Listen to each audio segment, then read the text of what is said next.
flared back there at the backstage of Floyd Mayweather's fight.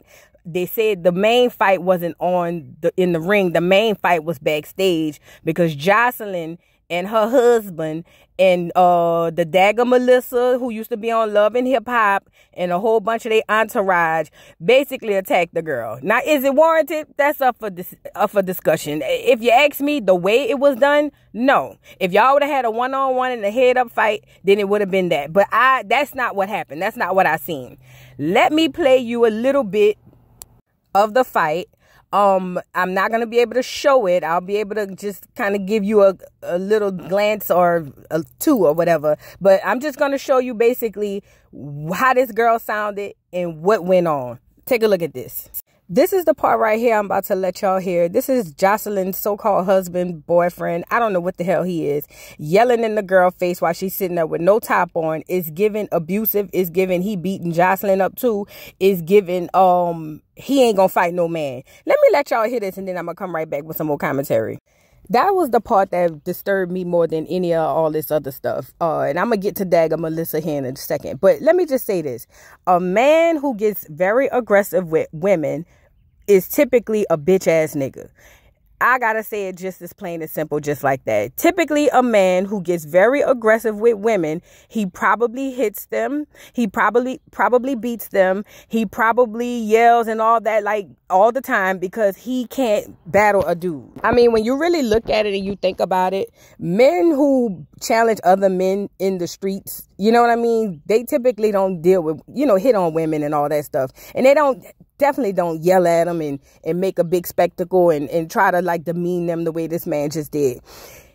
You cannot tell me that this is a one-off, well, I know it's not a one-off because we've seen him do it on doggone her cabaret show or whatever the case may be. But it's given, like, if I was the girl, even if I didn't want to press charges, just because he's jumping in like as if he's my pimp, or like, he gonna like scold me or he's gonna hit me, that was very scary. Very, very scary. And he's a bitch for that. He's a bitch. I will not respect no man who does that to a woman. Period. Now, all the words that everybody throw around on these reality shows, aggressive, abusive, this is the situation for all of that. But it's funny because when you go on Twitter, the same people that'll sit up there and say Marlo was aggressive or she used to be abusive because she slashed some girl in the face back in the day, the same people saying, well, she deserved it. Irregardless, or I don't even think that's a word, but regardless to the fact that this is a man, a big, huge man, standing in front of this lady with no top on, yelling at her as if he's 2.2 seconds away from hitting her. Y'all not about to tell me, y'all, that this is okay. Period. I don't care if she was online saying the most heinous things about him and his mama and everything. This is unacceptable. At the end of the day, Joseline was beating her up. And since we on Joseline beating her up, let's get to Dagger Melissa. Now, if y'all don't remember Dagger Melissa was on Love and Hip Hop. I can't even remember the doggone season, but she came in, I don't know if y'all remember, with Mimi. I want to say her and Mimi was bumping cooches, but I'm not sure. But I think they was, because, they did say, well, Joseline said it out her mouth that they had her and what's his name, Stevie J, did have Mimi in the bed. But Dagger Melissa then started being friends with Joseline. And then once that happened, Mimi ain't want nothing else to do with her. I think it was a lover's quarrel, but that's neither here nor there. So Dagger Melissa has been hanging out with, I guess her and Joseline are really close now, or really cool, or sleeping in the same bed, or I don't know what the hell they doing. But Dagger Melissa, decided to take it upon herself while Joseline was already beating the girl up on the floor. And if you can see in this image, she starts stomping on the girl. What y'all had to jump her for? I can't stand people who gotta wait for other people to jump, for them to jump. Dagger Melissa, you ain't had nothing to do with that. Did she say something about you too? And even if she did, you didn't even get your one. You waited till Joseline had the girl on the floor to try to stomp her out. Not only did Dagger Melissa try to stomp her out, it was a man, it was all kinds of people. Her whole entourage was beating that girl up. Joseline was literally running around beating a girl up time after time, girl. It was just insanity. But the Dagger Melissa thing really struck a chord with me, because you the type of bitch that if you catch her one-on-one, she ain't about it. She don't want no smoke.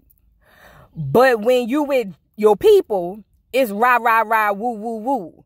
Now, I'm older, but I've had my heyday back in the day. So I don't really, you know what I'm saying, want to judge, people. I don't know how old Dagger Melissa is. I really don't give a damn. But just like I did with the Tommy video, Joseline and possibly Dagger Melissa, you heifers is too old to be in the streets fighting like animals. That's what you look like, animals. It's ridiculous.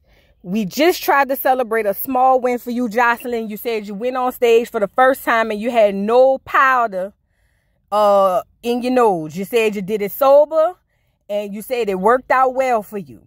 Apparently, allegedly, you must have picked the powder back up to go down there to the fight. And maybe you knew Big Lex was going to be there. I don't know. I really don't care.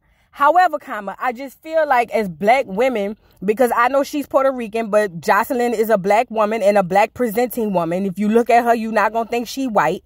It's just like, how these young girls, I'll get back to that. As far as presenting as a black woman and representing us in this way, I'm talking about even a woman this old. It's old. It's tiring. And as a black community, we champion this shit. And it's really driving me crazy. And then where I was going with it the first time, how do we expect the Krishans of the world to do better? I'm sorry. When you got the Tommy Lees and the Joseline Hernandezes of the world still acting like they're the age of the Krishans in the world. And they can't even sit down and big sis and little sister LeBroad. You know what I'm saying? I don't mean to call her a broad, but little sister, the young lady, and be like, hey, look, this shit ain't cool. Because she could literally turn back around and be like, how you gonna say that to me? And it's sad because this behavior is perpetuated in the hood, but it has now made its way to the scenes, into the social media, into the screen. I hate this. Joseline, you're very disappointing. How do you crash out like this and not think about Bonnie Bella? That's another thing I want to know. It had to be the powder. It had to be. Something had to literally block out of all the things that you need in your life, all the things that mean anything to you in life, for you to just crash out like a crash dummy the way you did. What about your baby? Don't get me wrong. I had my daughter at 19. Let me tell you something. When I was 19, 20, 21, 22, 23, woo, I did a lot of things that I did not think about my child first. You know what I'm saying? So with that being said, I kind of have to give Krishan some grace sometimes. Heavy on the sometimes, because I understand how it is being young. But I will never, ever understand how a grown-ass woman, such as a Tommy Lee and a Joseline Hernandez, you're in your mid to late 30s. Tommy's 40 plus. I will never ever understand how a grown ass woman could act this way in public and go to bed and wake up the next day and just be back outside like with no embarrassment. I don't understand it. I truly don't understand it, and I just don't get why we champion this type of behavior. I get entertainment. I get it. You know what I'm saying? And I'm a hypocrite because sometimes I'll be in my doggone confessional talking about bopping people upside the head. So it's not that. It's just like, it's not even necessary, the violence they be showing. It don't even be necessary. Like, the fight within itself, it's just, a lot of it is just unnecessary. Then to put the icing on the cake, this poor girl ain't had nothing to do with it. She was probably back there looking for a baller so she can go home and get a couple of dollars and pay her student loans. But this girl just happened to be walking by the fight, and Joseline popped this girl upside the head. Then they went over there, her, Dagger, Melissa, and some other dude, and all these other people went over there to jump on this girl and whoever she was with. Y'all have to stop. Y'all have to be strong, and y'all have to stop. Something was in her. I don't know if it was a spirit or the powder, but something had to be in her for her to act like this. I'm sorry. Something had to be in her. And to make matters worse, everybody pulls out their phones. Because, see, this is another thing, too. Somebody mentioned that this dude pulled out his phone to record, but he didn't jump in or stop it. I don't know if this is true, but I heard that he's some sort of a like professional fighter and couldn't get in the middle of that. That's why he didn't. I'm not sure. I don't know. But listen to how this dude is talking to Ballistic when Ballistic is standing over this girl while she's over there with nothing on, but just basically hollering and yelling at her and not intervening as a man should. Listen to this and I'm going to come right back. You can tell when men are present in the room and when bitches are. Let me say this. I don't know what's the story or why he didn't jump in or just put himself in harm's way to stop the stuff. I don't know. But I do know that he was able to call Ballistic out and be like, come on, bro, you letting this go down like that. You need to do something. Like I said, there's a difference in the two men there. It was disgusting. Joseline, you are too old. Your daughter gonna have to grow up and see my mama be coked out, allegedly, with the powder, allegedly. And she goes on rages like this. Poor Bonnie Bella. I hope Bonnie Bella ain't experiencing or witnessing this type of stuff in the home. And I'm pretty sure if they doing this out in the street, I'm scared to see what they doing at the house. And that's just a matter of fact. You know what I'm saying? And the way he yelling at this woman, I'm scared to see how he get when he mad at Joseline. Y'all drop down in the comments and let me know what y'all thought about this spectacle. Now you're in jail. I will call the police on you. See you in prison. It's gonna be you, Ballistic. I hope he get locked up, even though he ain't really hit nobody. But still, I hope he get locked up too. Something come up or something. I don't know. You need to be in prison. But anyways, y'all drop down in the comments and let me know what y'all thought about this fight. Once again, I apologize. I had some clips in there and I didn't even have them doggone playing. I actually had pictures on top of the clips and I still got dinged by YouTube. So my apologies. Just drop down in the comments. Let me know what you think. Please don't forget to like, subscribe, hit the notification bell. And I'll see you all later. Joseline, I just got one little clip for you before I get up out the door. Bye. See you in jail. Let me tell you something. Mr. Carroll, how you give the voodoo doll time to talk?